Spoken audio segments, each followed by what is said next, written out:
사랑하는 수정동교회 성도 여러분, 안녕하십니까? 김병철 목사입니다. 10월 13일 화요일에 드리는 매일 묵상을 시작하겠습니다. 오늘 부르실 찬송가는 413장 내 평생에 가는 길입니다. 찬송가는 영상을 잠시 멈추시고 형편에 따라 개인적으로 부르시기 바랍니다. 하나님의 말씀은 사도행전 27장 33절에서 38절까지 말씀입니다.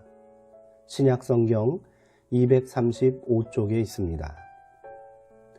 이제 제가 하나님의 말씀을 강독하겠습니다. 이것은 하나님의 말씀입니다. 하나님의 말씀에 경청하시기 바랍니다.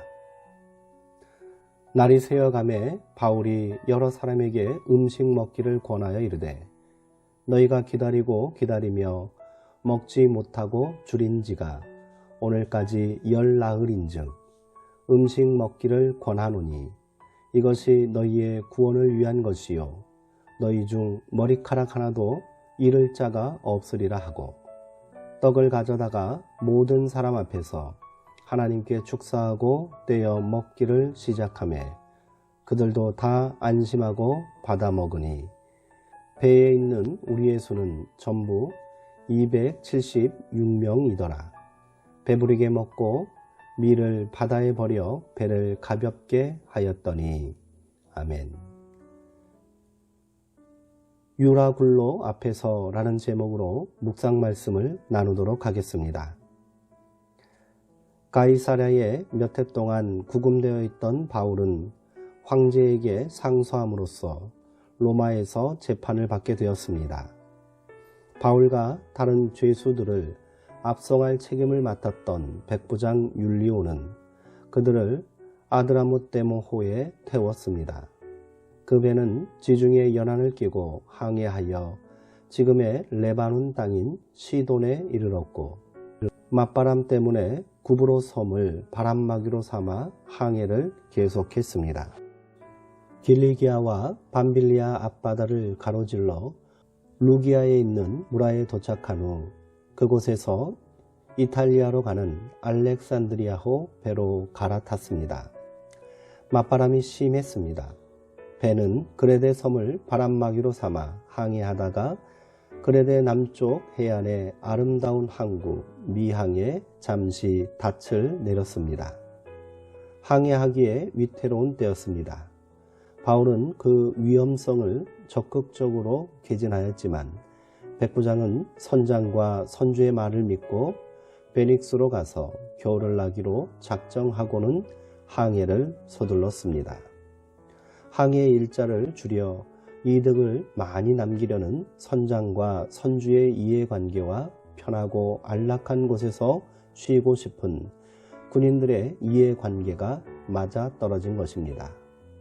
위험이 예고되었지만 그들은 잘 되겠지 하는 근거 없는 낙관론에 기댔습니다. 순하게 남풍이 불었고 항해는 순조로운 것 같았습니다. 하지만 얼마 못 가 섬 쪽에서 몰아치는 광풍 유라굴로를 만났습니다. 선원들이 배를 어떻게든 통제해 보려 했지만 소용이 없었습니다. 그들은 속절없이 이리저리 떠밀렸습니다. 좌초를 막기 위해 짐을 바다에 던지고 항해에 필요한 필수 장비마저 버렸다 해도 별도 보이지 않는 날이 여러 날 계속되었습니다. 살아남으리라는 희망이 점점 희미해졌지요. 절망의 시면이 입을 벌리고 달려오는 듯 합니다. 그러나 희망은 언제나 예기치 않은 곳에서 옵니다. 그 희망은 경험 많은 선원들이나 침착하고 용감한 백부장을 통해 오지 않았습니다. 어느 곳에 있든 하나님의 사랑의 통로가 되려는 한 사람, 바울을 통해 왔습니다. 비록 죄수의 몸이지만 사람들을 섬기고 그들을 살려내려는 바울의 마음은 변할 수 없습니다. 그는 여러 날 아무것도 먹지 못한 사람들에게 하나님의 천사가 한 말을 전합니다.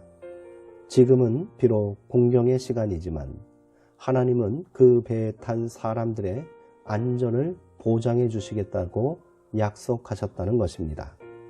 그의 증언은 절망의 시면에서 허덕이던 이들의 내면을 밝히는 신락 같은 빛이 되었습니다. 여러 날 표로하던 배가 수심이 얕은 곳으로 밀리면서 암초에 걸릴 위험이 증가했습니다. 바울은 몰래 배를 탈출하려는 선원들을 붙잡아 두어야 한다고 백부장에게 고했고, 소동을 겪으며 절망 속에 빠져 들어가는 이들에게 음식을 권하며 용기를 북돋아 줬습니다. 바다와 바람을 잠잠케 하지는 못했지만 그는 사람들을 휩쓸어 가고 있던 두려움의 폭풍을 잠재웠습니다. 파선의 위협 아래 있던 사람들을 구한 것은 하나님을 신뢰한 단 한 사람의 깨어있는 영혼이었습니다. 기도하시겠습니다. 하나님, 순풍에 돛을 단 것처럼 우리 인생이 상쾌할 때도 있습니다만 대부분의 순간 우리는 역풍에 시달리며 삽니다. 만성적인 피로가 쌓이면서 명랑함을 잃었습니다. 사소한 자극에도 화를 내고 피해의식에 사로잡혀 징징거리기도 합니다. 드물지만 유라굴로 광풍을 만난 것처럼 난감한 시간에 처할 때도 있습니다. 역사의 경랑이 우리 사회를 삼키려 할 때 우리는 허둥거리며 어찌할 바를 모릅니다. 바울이라는 한 사람이 있어 배에 탄 모든 사람들이 생명을 유지할 수 있었던 것처럼 주님의 이름을 부르는 우리들도 그러한 희망의 메신저가 되도록 이끌어 주옵소서. 예수님의 이름으로 기도합니다. 아멘. 배에 탄 모든 사람들이 바울을 신뢰했다는 것이 참으로 놀랍기만 합니다. 그는 능숙한 선원도 아니고 지위가 높은 관리도 아닙니다.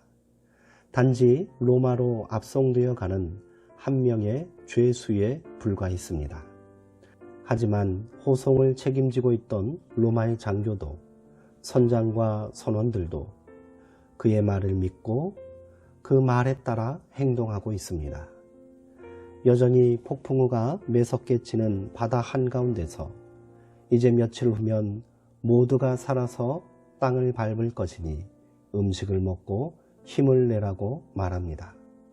그리고 배에 남아있는 마지막 생명줄과도 같은 양식도 버려야 한다고 했습니다.